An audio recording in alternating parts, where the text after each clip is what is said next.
It's midnight and you're tuning in to Nightline with me, Zahir, Kelvin and Abdullah. The top stories. King demands a stop to bullying at UPNM.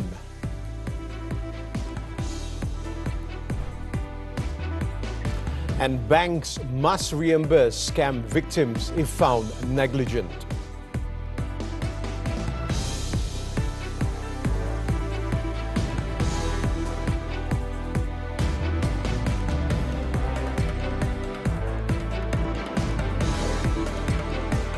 We begin with this story. The supply bill, also known as the 2025 budget, was passed in the Dewan Rakyat on Tuesday by a majority voice vote. The bill was passed after 12 days of debate and committee-level winding-up sessions, which began on November 13 for each ministry. Aligned with the Madani Economy Framework, the 2025 budget prioritizes attracting high-quality investments, creating business opportunities, and implementing projects to enhance public well-being while safeguarding the affordability of essential goods and services. On October 18, Prime Minister Datuk Sri Anwar Ibrahim presented the budget, which has an allocation of 421 billion ringgit, the largest in Malaysia's history.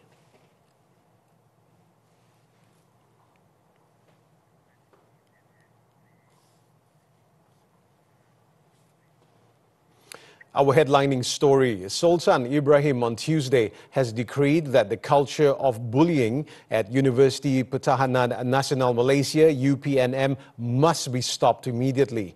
The Yang di-Pertuan Agong urged all parties to work towards ending this unhealthy practice and restoring the university's good name.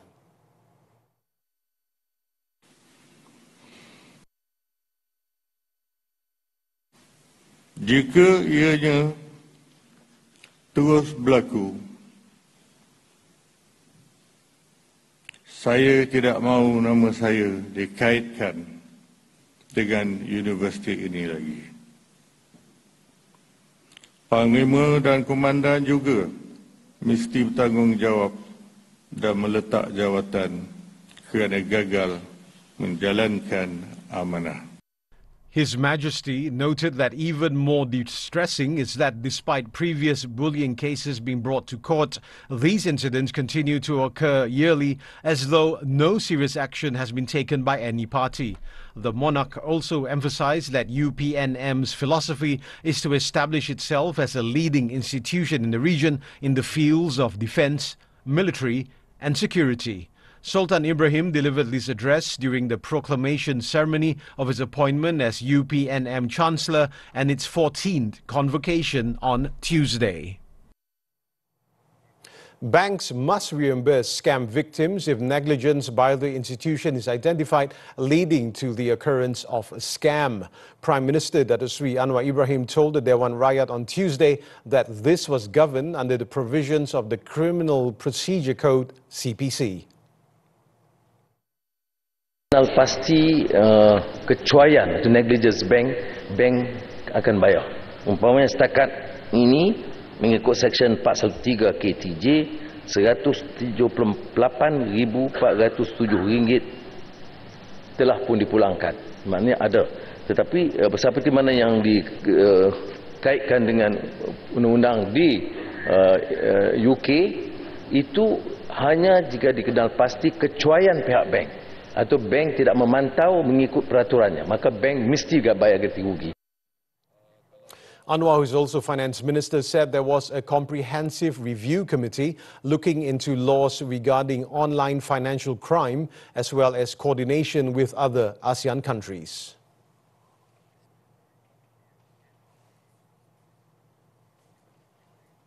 The Prime Minister also disclosed on Tuesday that Malaysia has lost 1.224 billion ringgit to online crime between January and October this year.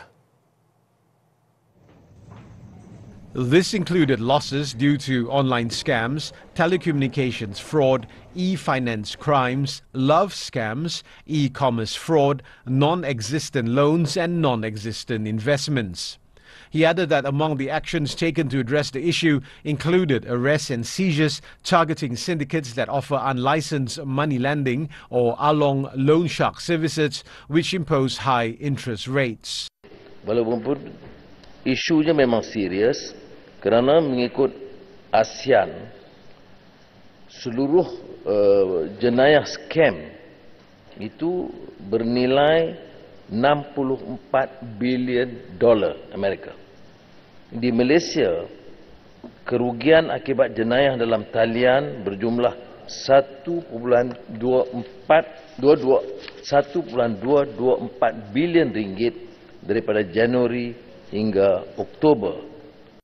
A total of 136 investigation papers were opened, of which 25 had been charged for various offences. Enforcement efforts were being focused on licensed money lenders and pawn brokers registered under the Housing and Local Government Ministry through multi-agency coordinated action, including by the police, the Home Ministry, the Malaysian Communications and Multimedia Commission, Bank Negara Malaysia and the National Financial Crime Centre. Anwar also said that the police's Semak Mule portal has recorded complaints of 181,628 phone numbers, 222,092 bank accounts and 1,395 companies suspected to be involved in online crime. The Semak Mule portal has been a significant help with a total of 32,066,000 searches conducted, resulting in 22,200,984 positive responses. At an event in Kuala Lumpur, Anwar said the police's top leadership must adopt an uncompromising approach to addressing misconduct within the force to protect the nation and its people. The Prime Minister said the police remain the primary pillar of national defence given their large numbers and influence extending to all levels of society. Anwar said the role of the force also ensures the nation's strong economic growth and attracts investments. Elak daripada amalan boros, sombong, angkuh, zalim, menekan orang dan bila ada sedikit kuasa lupa, hilang ingatan, mendera orang yang tak sepatutnya didera. Semua ini walaupun golongan kecil, saya mohon dan desak dan tegaskan ya, pimpinan polis tidak boleh bertolak ansur sama sekali demi menyelamatkan bangsa dan negara. Anwar said this when launching the IPCC Police, Friends and Collaborators IPFC initiative at the World Trade Center in Kuala Lumpur on Tuesday. He also urged the police leadership, not just the IPCC, to take a firm stance as the nation demands change and improvement. On flood mitigation, the Prime Minister confirmed that ongoing projects, including those on the East Coast, are on schedule despite being initially cancelled in 2022 for re-tendering. Anwar, who is also the Finance Minister, said that the decision was made after the Madani government took over, rejecting direct negotiations which were deemed to be based on weak foundations. According to the Prime Minister, the government is speeding up the process of procurement of tender related to this project at a reasonable cost. Jadi setakat ini, melainkan satu di Terengganu tak salah saya, yang lain itu memang masih mengikut jadual. Jadi tidak. Kalau dikatakan apakah ada bukti bahawa ada upaya menyelamatkan dana, ya, kita ada rekodnya bahawa dalam rundingan terus dengan proses tender memang kita selamatkan dana besar daripada yang diperuntukkan sebelumnya. Anwar said that while technical and financial evaluations by the Finance Ministry must be adhered to, he assured that the process would not cause delays in the completion of the flood mitigation projects. The government has spent close to 15 billion ringgit for flood mitigation projects throughout the country, including in Sabah and Sarawak. In December 2022, UNWA ordered some of the last approvals, including flood mitigation projects, worth 7 billion ringgit, to be cancelled and stopped immediately because they did not comply with the regulations and approved through direct negotiations. The flood situation in the peninsula continued to show improvement on Tuesday. The total number of evacuees across the 7 flood-affected states dropped to 67,500 as of 10 p.m. compared to 94,636 evacuees earlier in the morning. In Kelantan, a total of 43,952 evacuees are housed in 96 temporary relief centres, PPS, while 63 relief centres in Terengganu are currently providing shelter to 15,440 victims. Kedah has 6,361 evacuees in 32 PPS in 4 districts. The situation in Perak and Pahang are also improving, while Johor and Malacca saw a slight increase in the number of evacuees. Police, in the meantime, has fully recovered with the closure of all relief centres.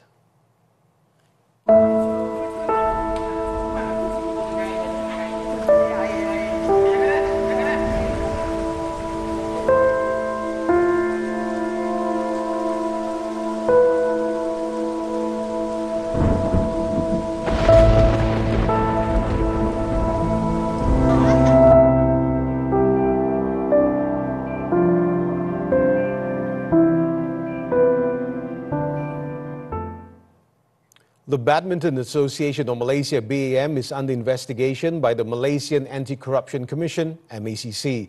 The association has confirmed on Tuesday that MACC officers had visited their headquarters last week to request certain information. In a statement, BAM said that they extended their full cooperation during the visit and the officers conducted their duties in a professional manner. However, they did not disclose the type of information MACC had been seeking. Previously, an online portal reported that an anonymous tip-off had prompted an investigation into allegations that a top BAM official had received additional allowances without board approval, potentially breaching anti-corruption laws. The portal also said that the BAM acting president, Datuk V. Subramaniam, and Secretary General, Datuk Kenny Goh, might be summoned to provide statements. In Terengganu, an auxiliary police officer was killed after his car crashed into a pickup truck on Jalan Kuala Terengganu to Kota Baru, Kelantan, near Kampong Ru 10 on Tuesday. In the 6:30 a.m. incident, 56-year-old Cik Muhammad Nasir Jaafar died at the scene. Setiu District Police Chief Superintendent Muhammad Zain Mat Dris said that initial investigations reveal that the truck hit a herd of 9 cows that were on the road. The truck then landed onto the opposite lane, where the truck driver then exited the vehicle to take a closer look at the impact. The auxiliary policeman, however, could not avoid the truck in time and his car collided into it. Cik Muhammad Nasir's body was sent to the Setiu Hospital for autopsy, and the case is being investigated under the Road Transport Act.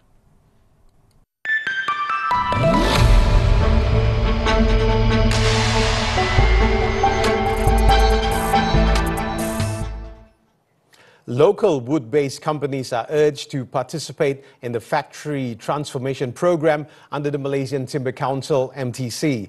Plantation and Commodities Minister Datuk Sri Johari Abdul Ghani on Tuesday said that the program has successfully generated various new innovations through 58 local companies. One of the successful innovations is a door made from oil palm trunks, which has garnered high demand in the global market. Apabila kita buat tanaman semula, kita selalunya akan buang kelapa sawit yang punya kayu ini, tetapi dia panggil oil palm tree, OPT. Jadi mereka sebab dapat satu teknologi, dia menghasilkan pintu-pintu yang lebih berkualiti dan diterima pakai oleh negara-negara luar daripada Malaysia ini. Kerana merupakan salah satu pokok yang hasilnya adalah daripada sistem sustainability yang kita buat dalam kitaran semula palm oil. This particular innovation was done by a company based in Banting, Selangor, known as Weng Meng Industries, who has exported over 70% of their products overseas. Ini adalah merupakan salah satu daripada program yang dikendalikan oleh MTC dan banyak manfaat yang telah mereka dapat, dan akhirnya banyak daripada syarikat ini dulu very much domestic driven, today now they have become an exporter to negara-negara di luar. In addition, the companies which have participated in the factory transformation program were reported to have increased productivity by 10%. On top of this, the companies are able to generate up to 3.2 million ringgit in savings per year through improvements in the quality control system. The government has approved a total of 489.56 billion ringgit in investments in the manufacturing, services and primary sectors from 2023 to June 2024. Out of the total, 262.9 billion ringgit or 53.7% comprise of foreign investment, with Pulau Pinang attracting the highest amount. According to Deputy Investment Trade and Industry Minister Liu Chintong, Pulau Pinang attracted 65.97 billion ringgit, followed by Kedah with 54.9 billion ringgit, Kuala Lumpur, Johor and Selangor. Liu was replying to a question regarding the amount of approved foreign direct investments by state in the Dewan Rakyat on Tuesday. He added that the government continues to increase efforts to attract high-quality investments to benefit the country and the people through activities, business opportunities and high-value jobs. Malaysia's banking sector is projected to record higher profits in 2025, supported by steady loan growth, a stable interest rate environment and non-interest income. Bank Muamalat Malaysia Berhad Chief Economist Afzal Nizam Rashid on Tuesday said that total loans will grow by around 5.5% in 2025, supported primarily by household and non-household segments. Full employment is also expected to continue into 2025, which suggests that household debt repayment capacity would remain intact. Afzal Nizam said that expansionary fiscal policies, higher government development expenditure and improving external sectors would translate into further demand for business financing. It is also expected that the anticipation of interest rate cuts by the US Federal Reserve will influence the bond yield trend, with a high possibility of US Treasury bond yields being lower next year. This could lead to banks recording mark-to-market gains in their fixed income assets, as lower bond yields would result in higher bond prices. It is expected that banks' non-interest income would be improved, as they would continue to prioritize asset quality. As a result, credit underwriting standards among banks are also anticipated to remain high.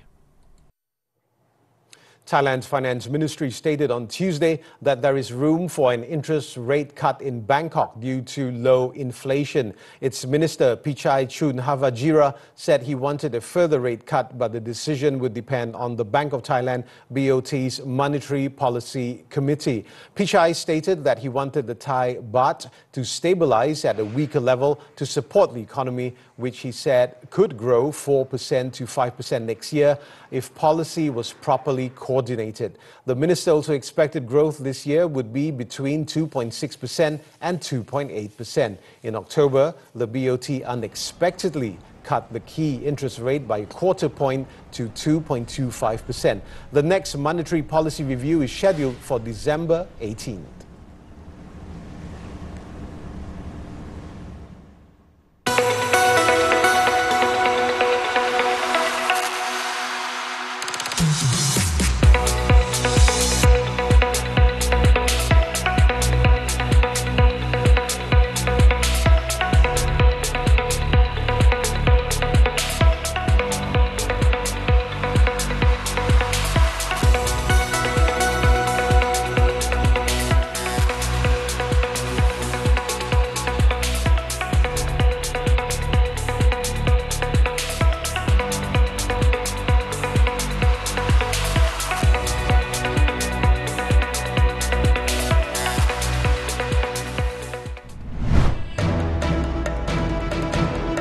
Siva Sanghari crashes out in Hong Kong Open heartbreak. Sports after this breather. Usahawan di serata Sabah, Carnival Jom Heboh kini kembali ke Sabah pada 27 hingga 29 Disember ini. Jom kembangkan jenama bisnes produk mahupun perkhidmatan selain pelbagai aktiviti menarik sepanjang Carnival. Keterangan lanjut hubungi kami di maklumat yang tertera. Sertai kami sekarang, bah.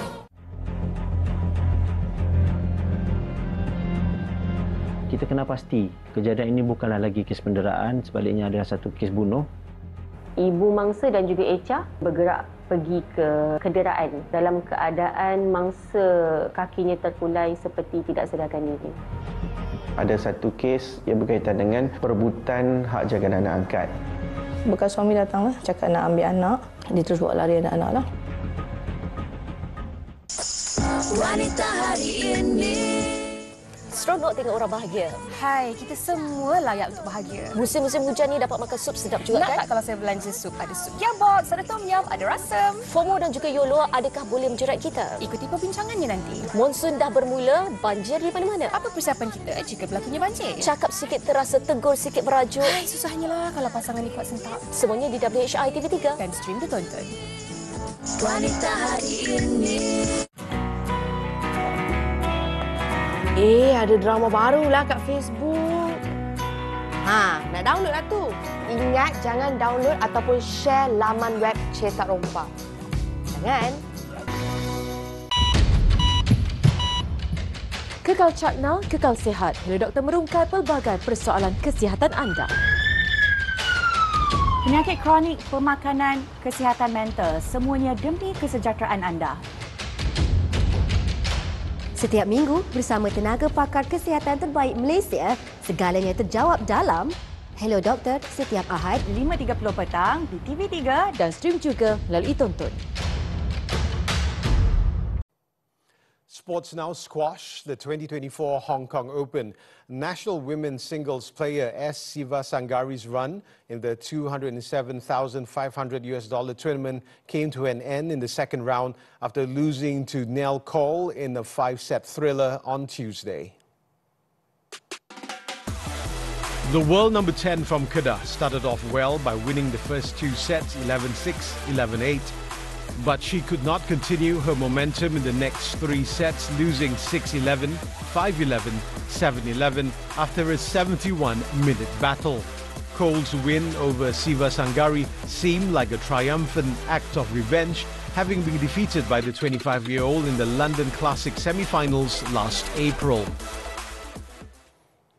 On to football, the AFC Champions League elite. 3 red cards left short-handed Johor Darul Takzim JDT and Buriram United to finish out a testy scoreless draw in their East clash on Tuesday. JDT started off well but faced a major setback as Murilo Santos was sent off 13 minutes into the game following a reckless challenge on Dion Cools. The drama continued just before the interval as Buriram's skipper Tirathon Bunmathan was also shown the red card, leaving both teams down to 10 men.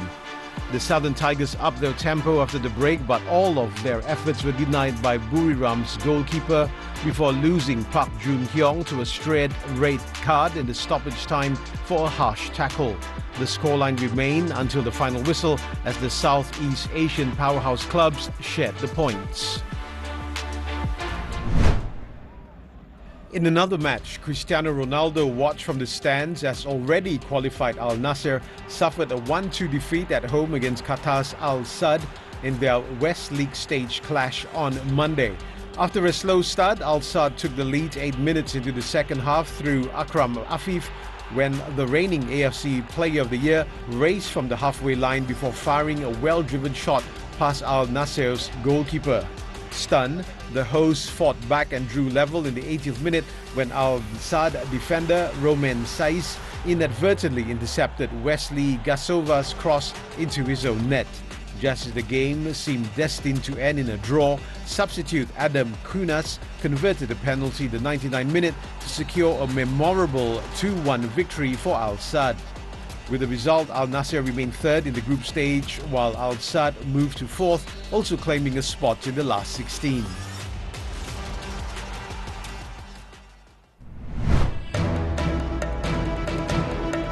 COVID-19 likely came from Chinese lab.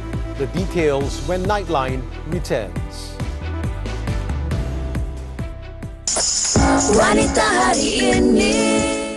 Seronok tengok orang bahagia. Hai, kita semua layak untuk bahagia. Musim-musim hujan ni dapat makan sup sedap juga Nak kan? tak kalau saya belanja sup? Ada sup jambot, ada tom yum, ada rasam. FOMO dan juga YOLO adakah boleh menjerat kita? Ikuti perbincangannya nanti. Monsun dah bermula, banjir di mana-mana. Apa persiapan kita jika berlakunya banjir? Cakap sikit terasa tegur, sikit berajuk. Hai, susahnya lah kalau pasangan ni kuat sentak. Semuanya di WHI TV3. Dan stream ditonton. Wanita hari ini. MHI minggu ini. Ada masalah sesama jiran, jangan risau. Mediator Community sedia membantu. Pucuk. Lah, janganlah terkejutkan saya. Tapi kan, kenapa orang muda macam Afad ni semakin hari semakin kuat melata? Apa puncanya? Rabu cakna keselamatan kanak-kanak sebagai pembonceng motosikal. Santan kelapa naik harga. Adakah lauk berasakan santan ni naik juga harganya? Soal wang pembagian harta faraid kepada waris yang berhak. MHI Isnin hingga Jumaat jam 10 pagi. Di TV3 dan stream ditonton. A woman's spirit is boundless. So grab your coffee cups and wear your sassiest smile. Because this season, we're louder than ever. We talk career, health, finance, relationships, and everything in between. Women's Talk is here to empower and inspire you. Join us on Women's Talk every Saturday, 5 p.m. only on TV3 and stream now on Tonton. Memang susah kita nak puaskan hati mak. Ada ni, anak dia sendiri pun kadang-kadang ada pun tak faham mak. Sekarang ni, kau pergi kembas kain baju kau. Dan kau berambas di rumahku. Nak syuhada. Joran, syuhada tu dah jadi isteri akak. Aku tak boleh. Lara Kasih, Isnin hingga Khamis 10 malam di Samarinda TV3 dan stream sekarang melalui Tonton. South Korean President Yoon Suk-yeol declared an emergency martial law on Tuesday, accusing the country's opposition of controlling the parliament, sympathizing with North Korea, and paralyzing the government with anti-state activities. Yoon vowed to eradicate pro-North Korean forces and protect the constitutional democratic order. He added that this is an unavoidable measure to ensure the freedom and safety of the people and guarantee the sustainability of the nation against the unrest stirred by the subversive anti-state elements. However, it was not immediately clear how the steps would affect the country's governance and democracy.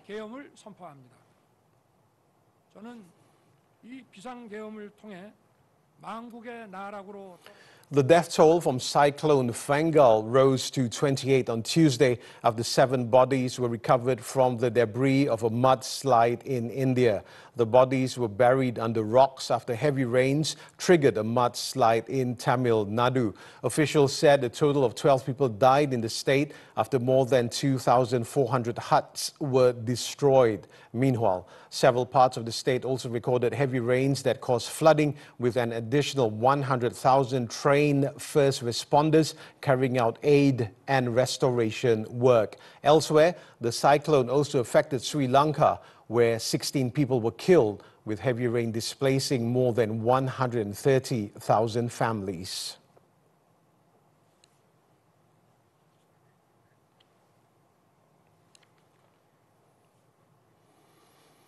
A committee of the U.S. Congress has backed the theory that a lab leak caused the COVID-19 pandemic. In a report released on Monday, the Select Subcommittee on the COVID crisis said it had concluded that the coronavirus likely emerged because of a laboratory or research-related accident.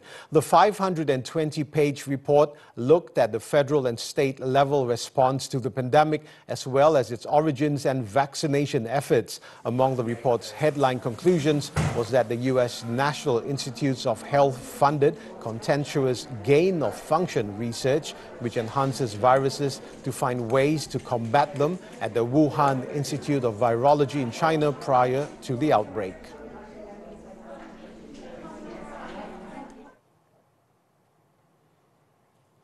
Israel has killed 11 people, including a state security officer, in separate attacks in Lebanon as it continues its assaults on the country since the ceasefire came into effect last week.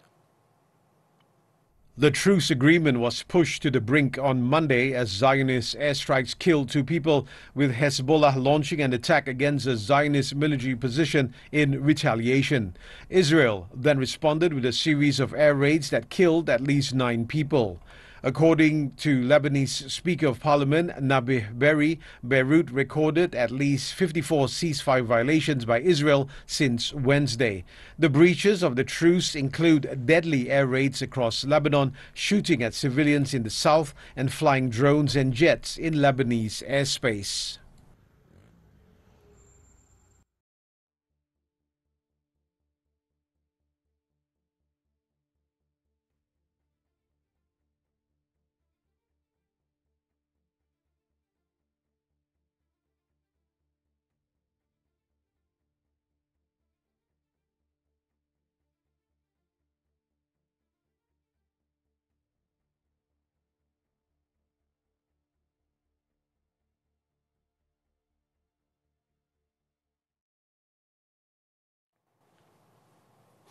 And that concludes Nightline this time around. Before we leave, let's take a look as the United Arab Emirates marks its 53rd National Day, with neighborhoods in Dubai lit up with the national colors, and visitors and residents alike took to the streets to enjoy the numerous activities. With that, I'm Zahir, Kelvin and Abdullah. Thank you for watching and stay safe.